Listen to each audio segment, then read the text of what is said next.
तो ये एक नॉर्मल स्टमक है जिसमें ये फूड पाइप होता है, ये पेट होता है जिसको स्टमक कहते हैं, एंड ये होती है स्मॉल इंटेस्टीन।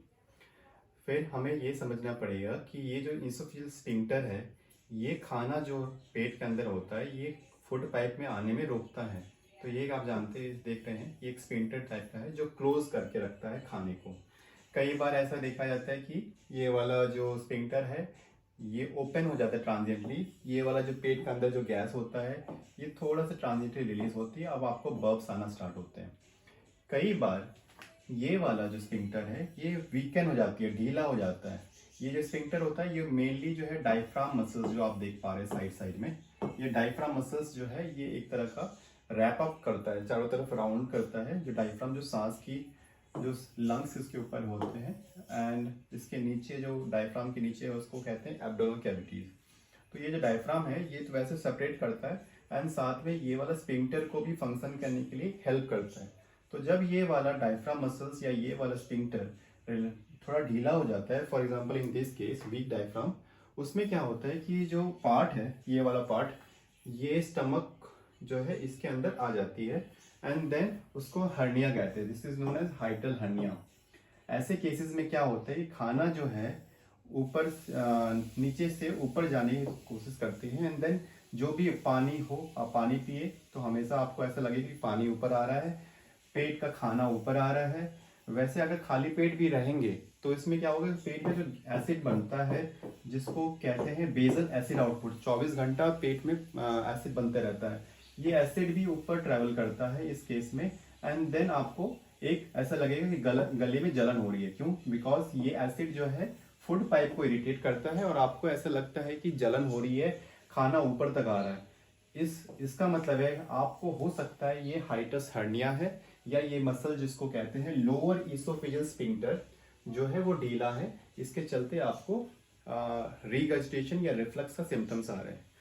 इसका इम्पोर्टेंस ये है कि क्या अगर आपको ये सिम्टम्स है तो क्या इसके लिए हमें क्या क्या सावधानी बरतनी पड़ेगी।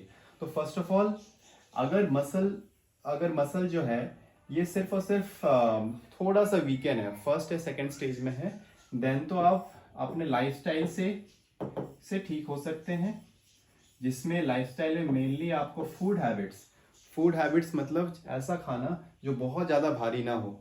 जैसे आपने ऑयल स्पाइसी ये सब चीज़ें आपको अवॉइड करनी पड़ेंगी। अगर ऑयल स्पाइसी या कर्ड या सॉरी अगर आपने ज़्यादा करी वाला खाना खा रहे हैं तो ये वाला जो स्फिंक्टर है वैसे भी ऑयल के चलते this sphincter tends to relax and वो फिर आपको रिगस्टेशन का ज़्यादा चांसेस बनते हैं।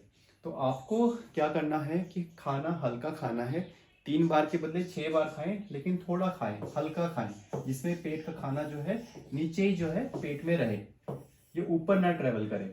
सेकंड, आपको टी कॉफी नहीं खानी है, बिकॉज अगर टी कॉफी खाएंगे तो ये वाला जो स्फिंक्टर है ये स्फिंक्टर रिलैक्स होने की कोशिश करेगा एंड देन फिर से ये वाला सिम्टम्स आपको आने लगेंगे। थर्ड है कि अगर आपको कुछ मेडिकेशन जैसे होता है वो तो डॉक्टर देगा, इसमें क्या है कि स्फिंक्टर जो है ये वाला को बंद करने की मेडिसिन होते हैं जो थोड़ा सा मे बी फर्स्ट स्टेज और second stage of hiatus hernia में काम आता है एंड देन आपको ये वाला जो रिगस्टेशन वाला प्रॉब्लम है ये नहीं होगा। फोर्थ है कि आप चलना फिरना स्टार्ट करें। जैसे आप खाना खाएंगे, खाना के बाद आपका पेट लाइट रहेगा, अगर आपने लाइफस्टाइल चेंजेस करना स्टार्ट किए तो आपका जो पेट है हमेशा मूवमेंट होने लगेगा। जैसे कहते हैं कि अगर आप खाना खाने के बाद तुरंत नहीं वॉकिंग करना है, लेकिन एटलीस्ट 1 से 2 घंटे बाद थोड़ा चलना स्टार्ट करें। जो कहते हैं कि अगर आप चलते हैं तो आपकी आंतें भी चलती है, जो मोटिलिटी होती है this tends to slow down अगर आप चलते नहीं है तो आप अपना मूवमेंट करें। तो फर्स्ट पॉइंट आपको मैंने क्या बताया, वैसा हेवी डाइट नहीं लेनी है, हेवी डाइट आपको नहीं खानी है। सेकेंड, ऑयली स्पाइसी या ऐसे बेवरेजेस टी कॉफी हो गया ये सब चीजें आपको नहीं लेनी है, कम से कम लेना है। थर्ड है कि मेडिकेशंस है एंड देन आपको लाइफस्टाइल चेंजेस करने हैं, जिसमें वॉकिंग करना है और वेट लॉस करना है। वेट लॉस क्यों बोल रहा हूँ, क्यों जैसे ये डायफ्राम हुआ और डायफ्राम के नीचे ये आपका एब्डोमिनल मसल्स हो गए, पेट हो गया। अगर आपका पेट में तोंद है तो ये टोन जो है आपका स्टमक को पुश करके ये हाइटस हर्निया का जो ग्रेड्स है ये बढ़ते जाएगा।